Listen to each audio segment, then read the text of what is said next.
Bom, venho falar finalmente do livro que eu terminei de ler algumas semanas atrás, acho que 2 semanas atrás, ou uma semana atrás, que eu falei no último vídeo sobre ele um pouquinho, mas deixei pra esse vídeo a história efetiva.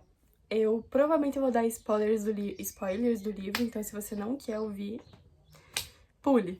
Enfim, o livro é esse aqui, de Gabriel Garcia Marques, tá? Ele foi um livro escrito em 1927. É o que tá escrito aqui. É um livro bem antigo que retrata a família, né? A família dos Buendia.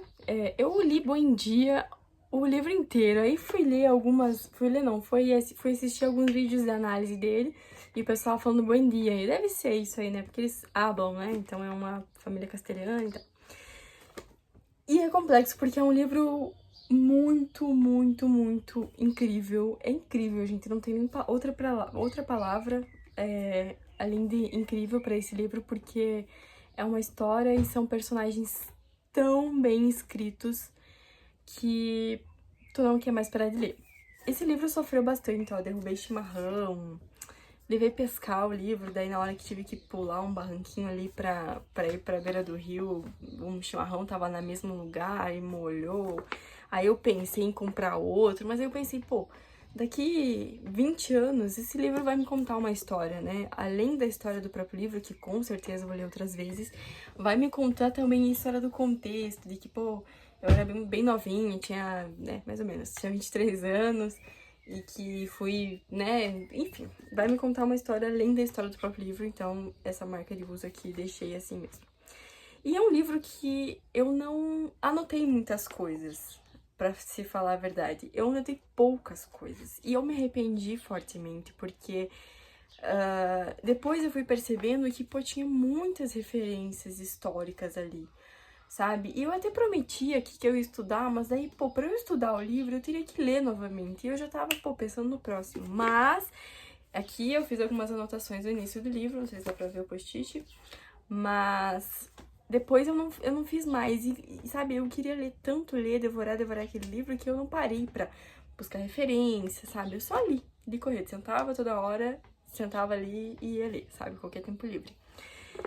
E, enfim, me arrependi de certa forma, então se você for ler esse livro, não leu ainda, leia estudando esse livro, que vai ter vários contextos históricos ali da Colômbia, que é de onde eles são, e vai trazer algumas referências. Só uma questão é que, assim, como eu falei, os personagens, eles foram muito bem construídos, né? Porque qual que é o contexto do livro? São as famílias é a família dos Buendia, né? Que começa, então, com a Úrsula e com o José Arcádio. E eles inauguram, né, eles fundam um povoado, que é Macondo, né, que esse Macondo, esse nome veio em sonho pro José Arcádio. E aí eles são primos, tem toda uma questão aí das crianças, eles acreditavam que as crianças iam nascer iguanas, porcos, enfim, né, enfim, por ser família, né, eles serem da mesma família, tinha essa crença de que as crianças nasceriam com problemas. E aí tem toda uma questão, aí os filhos começam a nascer e a Úrsula vai se tornando uma matriarca, assim, pau-ferro, sabe? Que ela une todo mundo. Todo mundo é problemático pra cacete na família, sabe? Todo mundo é problemático, não tem um são da cabeça. Enfim. E aí o José Arcádio, o patriarca, ele se envolve com os ciganos, com Melquíades, mais especificamente. Aí ele vai pra alquimia, ele vai estudar várias coisas, ele fica enfurnado dentro de um laboratório. Daí, ele, sabe, o cara, ele entra num mundo paralelo, que é o mundo dele, estudando aquelas coisas e tal, que instigaram isso nele quando os ciganos vieram a primeira vez e ele conhecia esse Melquíades, que era o cara dos ciganos. Que inclusive ele morreu na casa do José Buendia, né? Ele sumiu por um tempo, ele apareceu, enfim, ficou até a morte ali na casa dos Buendia.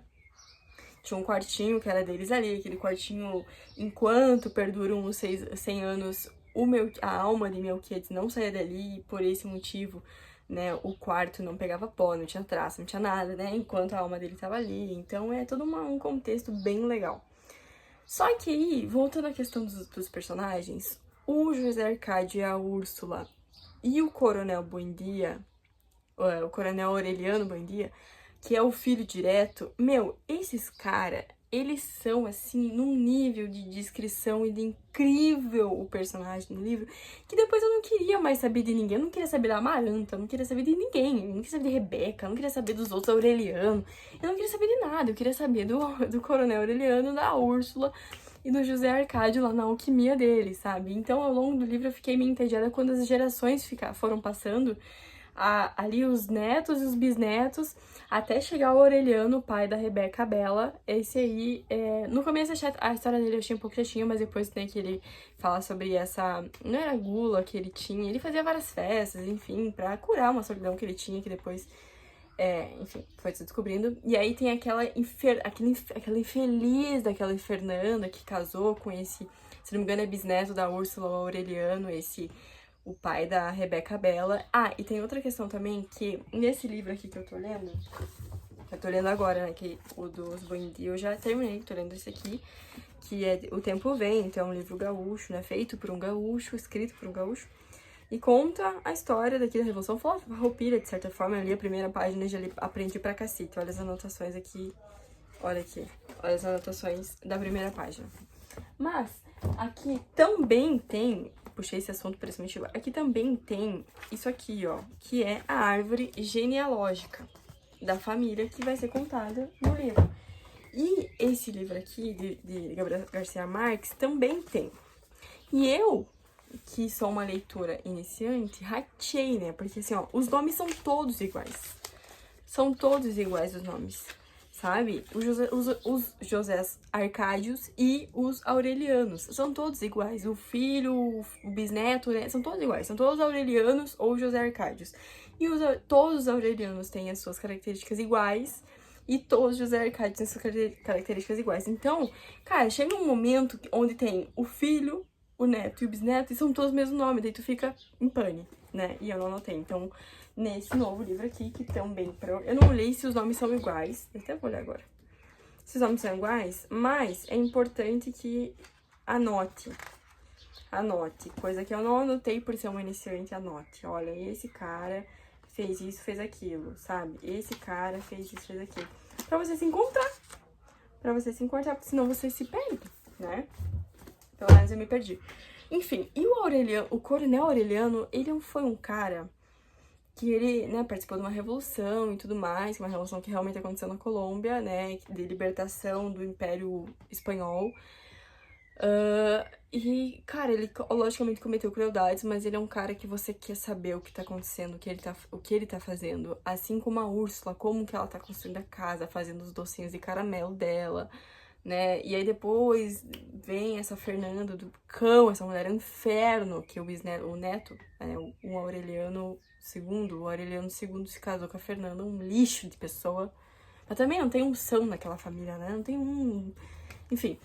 E aí, vai indo, né? Claro que tem personagens assim que, não sei, provavelmente me faltaram referências pra entender. Por exemplo, a Remédios. Cara, né? Inclusive o Coronel Aureliano, ele casa com uma criança, sabe? É umas coisas que a gente fica meio... Tem muito incesto na família, sabe? Tipo, a Amaranta, ela tem problema mental, com certeza, problema mental. Enfim, é um livro muito completo, muito incrível, que você não quer parar de ler e que você quer saber o que tá acontecendo, vai acontecer na próxima página, próxima.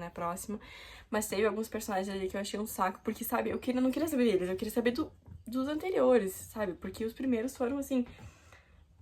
Nossa, é incrível, sabe? Então tem alguns ali que, pô, queria acabar logo a parte da história deles. Ah, sobre essa questão de buscar referências, tem uma questão ali com a Revolução...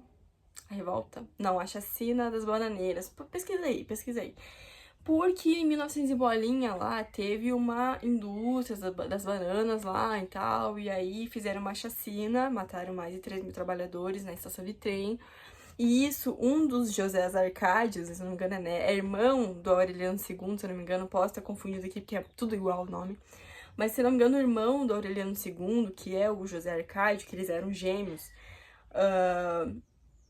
ele participou dessa chacina. Só que só ele viveu daquelas, né, das pessoas que participaram, só ele viveu, né, ele foi posto lá, eles achavam, inclusive, que estava morto junto com, né, os corpos, e colocaram eles nos trem, todos, no trem, né, todos os corpos, e iam jogar no mar. Só que enquanto ele tava no caminho, ele acorda lá no meio daquela galera morta e ele, puta merda, daí ele consegue sair e tal, volta pra Macondo e ninguém acredita nele. Ninguém acredita que aquilo ali aconteceu. Por quê? Porque foi mascarado. Inclusive, se você dá um Google aí, você vai ver sobre essa chacina, que realmente eles mascararam notícia, e blá blá blá, e as familiares achavam que ele tinha ido viajar pra trabalhar em outros lugares. Sabe, o José, ele fica tão perturbado com aquela situação, e principalmente acho que porque ninguém acreditava nele, as pessoas falavam que ele tava louco, ele se trancou no quarto de Melquiades, ficou um tempão lá, enfim. Então, essa chacina é uma referência que foi colocada no livro, pesquisa aí sobre isso, que teve, assim como a Revolução do Coronel Aureliano, que é para a libertação do Império Europeu. Europeu não, espanhol, né? Então, é um livro fenomenal, fenomenal. Eu li também, de Gabriel Garcia Marques, O General... Ah, tá aqui. Um Amor no Tempo de Cólera, O Amor no Tempo de Cólera e O General em Seu Labirinto. Posso dizer que lembro da história? Não. Dos dois livros eu lembro de imagens na minha cabeça, que logicamente eu criei, sabe, da história, mas assim, muito pouco. Inclusive, O General em Seu Labirinto fala sobre Simão Bolívar, acho que é assim que pronuncia, posso estar errada. E também fala sobre a questão dele, né, os problemas de saúde que ele teve, isso conta no livro. Mas eu era muito novinha, tinha 13, 14 anos, com certeza não li com tanta atenção como eu li esse de 100 Anos de Solidão, e com toda certeza não li com a atenção que eu lerei esse livro aqui. Por quê? Como eu falei, nesse livro de Gabriel Garcia Marques, eu realmente não prestei muito... não dediquei tempo a pesquisar, sabe? Pra me contextualizar, porque, que nem eu falei, eu queria saber o que estava acontecendo, o que vai acontecer, o que vai acontecer. Então, eu só li corrido. E esse aqui, eu também quero isso. Só que como eu me arrependi no livro de Gabriel Garcia Marques, então eu quero fazer nesse aqui. Esse aqui vai demorar pra cacete, é um livro que tem 600 e poucas páginas. São 2 livros num livro só, né? Agora voltando pra esse aqui, que fala sobre bastante coisa daqui, né? Em uma página ontem descobri sobre maragatos, chimangos e uma cacetada de coisa. Enfim, quer dizer, eu já sabia sobre isso, eu não sabia muito bem a história. Assim, eu ouvia falar, porque a gente aprende um pouquinho na escola, mas a gente esquece, né? Então aqui eu tenho algumas especificações já na primeira página. E é isso. Leiam Gabriel Garcia Marques, leiam Cem Anos de Solidão, leiam todas as obras. Eu já li 3, me lembro de uma e 1/3 de cada uma das outras antigas que eu já li, mas lerei de novo, com toda certeza lerei todas as obras possíveis de Gabriel Garcia Marques. E recomendo demais, sério. E é isso. Deixe nos comentários se você já leu esse livro, quais as suas opiniões sobre isso, sobre o livro que eu tô lendo agora, sobre o livro de Gabriel Garcia Marques. Põe aí que a gente vai conversando.